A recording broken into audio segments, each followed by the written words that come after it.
The Hound of the Baskervilles. Chapter 13. Fixing the Nets. Sir Henry was more pleased than surprised to see Sherlock Holmes, for he had for some days been expecting that recent events would bring him down from London. He did raise his eyebrows, however, when he found that my friend had neither any luggage nor any explanations for its absence.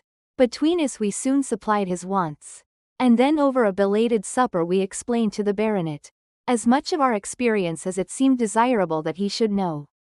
But first I had the unpleasant duty of breaking the news to Barrymore and his wife. To him it may have been an unmitigated relief, but she wept bitterly in her apron. To all the world he was the man of violence, half animal and half demon. But to her he always remained the little wilful boy of her own girlhood, the child who had clung to her hand. Evil indeed is the man who has not one woman to mourn him. "I've been moping in the house all day since Watson went off in the morning," said the baronet. "I guess I should have some credit, for I have kept my promise. If I hadn't sworn not to go about alone, I might have had a more lively evening, for I had a message from Stapleton asking me over there." "I have no doubt that you would have had a more lively evening," said Holmes dryly.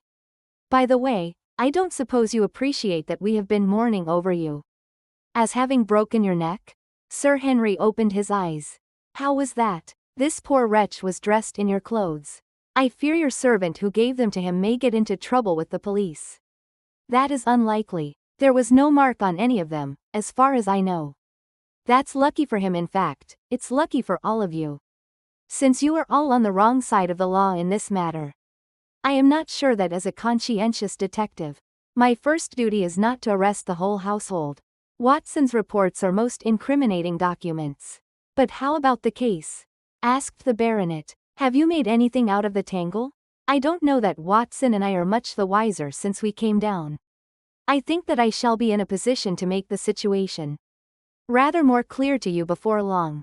It has been an exceedingly difficult and most complicated business. There are several points upon which we still want light, but it is coming all the same. We've had one experience, as Watson has no doubt told you. We heard the hound on the moor, so I can swear that it is not all empty superstition. I had something to do with dogs when I was out west, and I know one when I hear one. If you can muzzle that one and put him on a chain, I'll be ready to swear you are the greatest detective of all time." "I think I will muzzle him and chain him all right, if you will give me your help." "Whatever you tell me to do I will do." "Very good, and I will ask you also to do it blindly, without always asking the reason."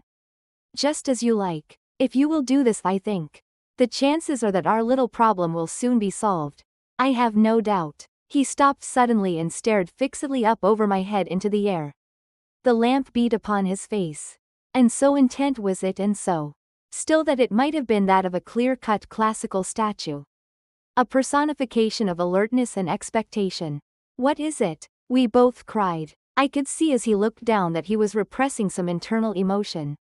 His features were still composed, but his eyes shone with amused exultation.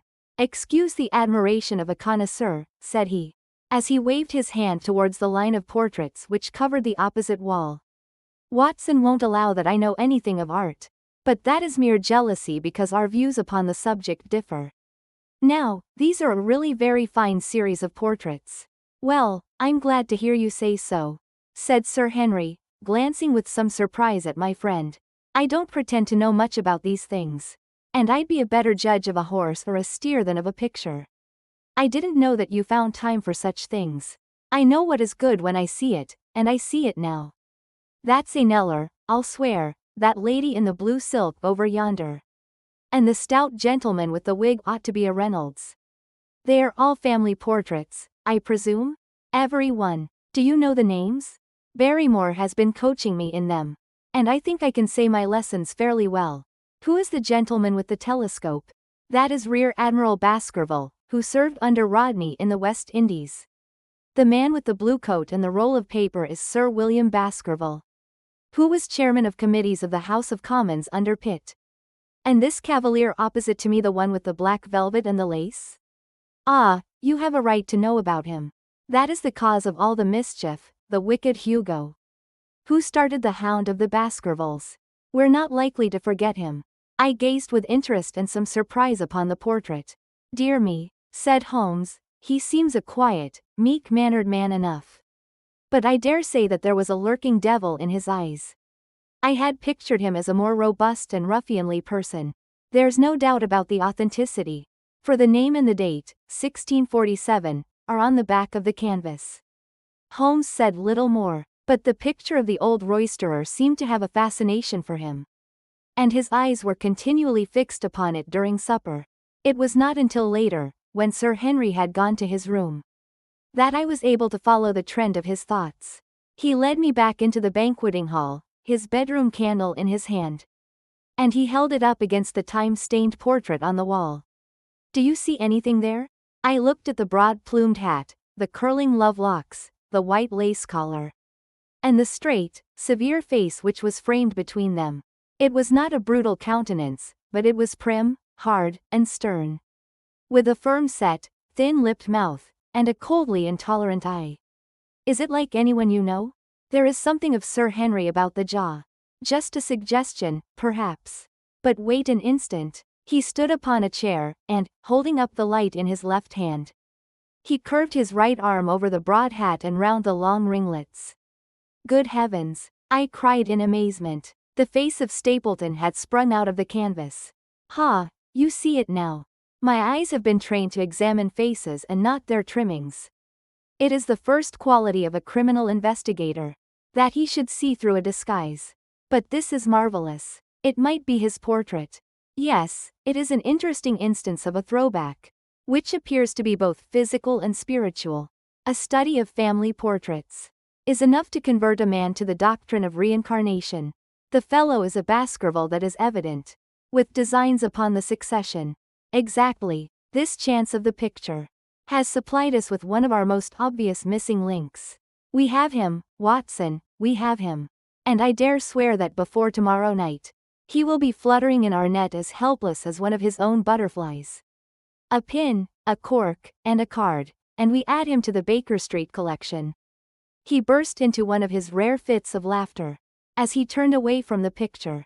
I have not heard him laugh often, and it has always boded ill to somebody. I was up betimes in the morning, but Holmes was afoot earlier still, for I saw him as I dressed, coming up the drive. Yes, we should have a full day today, he remarked. And he rubbed his hands with the joy of action. The nets are all in place, and the drag is about to begin.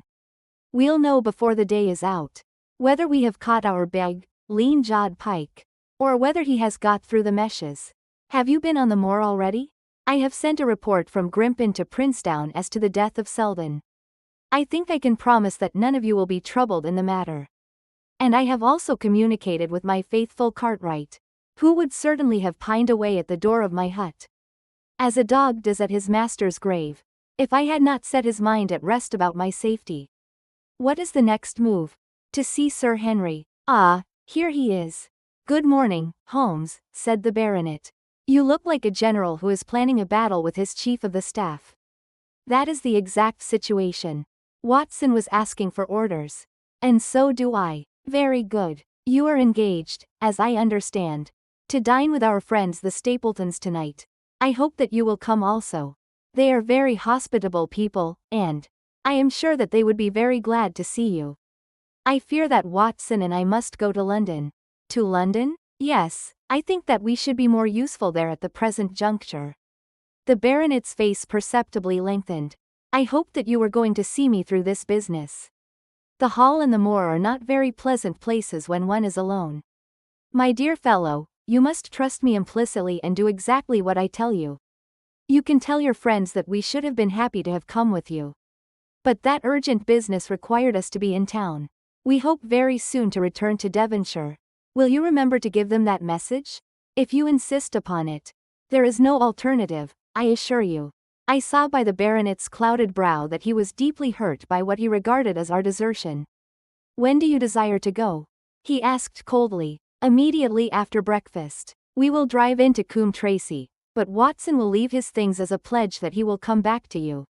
Watson, you will send a note to Stapleton to tell him that you regret that you cannot come.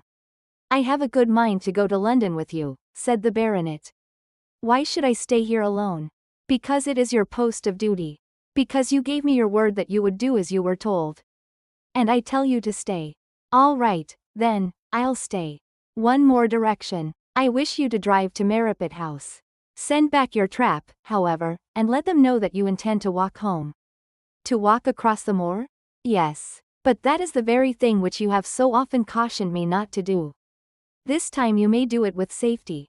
If I had not every confidence in your nerve and courage, I would not suggest it. But it is essential that you should do it. Then I will do it. And as you value your life, do not go across the moor in any direction save along the straight path, which leads from Merripit House to the Grimpen Road, and is your natural way home. I will do just what you say. Very good. I should be glad to get away as soon after breakfast as possible, so as to reach London in the afternoon. I was much astounded by this program, though I remembered that Holmes had said to Stapleton on the night before that his visit would terminate next day. It had not crossed my mind, however, that he would wish me to go with him. Nor could I understand how we could both be absent at a moment which he himself declared to be critical. There was nothing for it, however, but implicit obedience. So we bade goodbye to our rueful friend. And a couple of hours afterwards we were at the station of Coombe Tracey and had dispatched the trap upon its return journey. A small boy was waiting upon the platform. Any orders, sir? You will take this train to town, Cartwright. The moment you arrive you will send a wire to Sir Henry Baskerville, in my name, to say that if he finds the pocketbook which I have dropped he is to send it by registered post to Baker Street. Yes, sir. And ask at the station office if there is a message for me. The boy returned with a telegram, which Holmes handed to me. It ran, "Wire received. Coming down with unsigned warrant. Arrive 5:40. Lestrade." That is an answer to mine of this morning. He is the best of the professionals, I think, and we may need his assistance. Now, Watson, I think that we cannot employ our time better than by calling upon your acquaintance, Mrs. Laura Lyons. His plan of campaign was beginning to be evident. He would use the baronet in order to convince the Stapletons that we were really gone, while we should actually return at the instant when we were likely to be needed. That telegram from London, if mentioned by Sir Henry to the Stapletons, must remove the last suspicions from their minds. Already I seem to see our nets drawing closer around that lean-jawed pike. Mrs. Laura Lyons was in her office, and Sherlock Holmes opened his interview with a frankness and directness which considerably amazed her. "I am investigating the circumstances which attended the death of the late Sir Charles Baskerville," said he. "My friend here, Dr. Watson, has informed me of what you have communicated, and also of what you have withheld in connection with that matter." "What have I withheld?" she asked defiantly. "You have confessed that you asked Sir Charles to be at the gate at 10 o'clock. We know that that was the place and hour of his death. You have withheld what the connection is between these events. There is no connection. In that case the coincidence must indeed be an extraordinary one. But I think that we shall succeed in establishing a connection, after all. I wish to be perfectly frank with you, Mrs. Lyons. We regard this case as one of murder. And the evidence may implicate not only your friend Mr. Stapleton but his wife as well." The lady sprang from her chair. "His wife," she cried. "The fact is no longer a secret.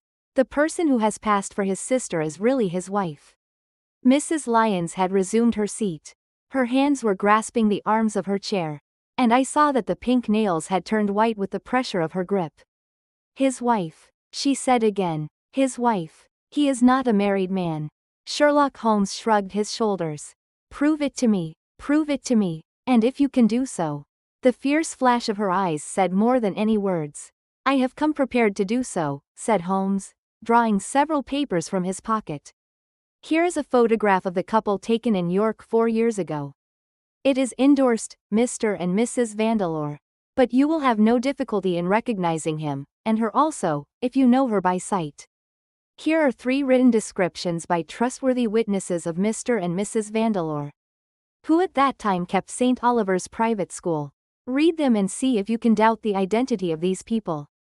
She glanced at them, and then looked up at us with the set, rigid face of a desperate woman. "Mr. Holmes," she said, "this man had offered me marriage on condition that I could get a divorce from my husband. He has lied to me, the villain, in every conceivable way. Not one word of truth has he ever told me. And why? I imagined that all was for my own sake. But now I see that I was never anything but a tool in his hands. Why should I preserve faith with him who never kept any with me? Why should I try to shield him from the consequences of his own wicked acts? Ask me what you like, and there is nothing which I shall hold back. One thing I swear to you. And that is that when I wrote the letter I never dreamed of any harm to the old gentleman, who had been my kindest friend. I entirely believe you, madam, said Sherlock Holmes. The recital of these events must be very painful to you. And perhaps it will make it easier if I tell you what occurred. And you can check me if I make any material mistake. The sending of this letter was suggested to you by Stapleton? He dictated it. I presume that the reason he gave was that you would receive help from Sir Charles. For the legal expenses connected with your divorce? Exactly. And then after you had sent the letter he dissuaded you from keeping the appointment? He told me that it would hurt his self-respect. That any other man should find the money for such an object.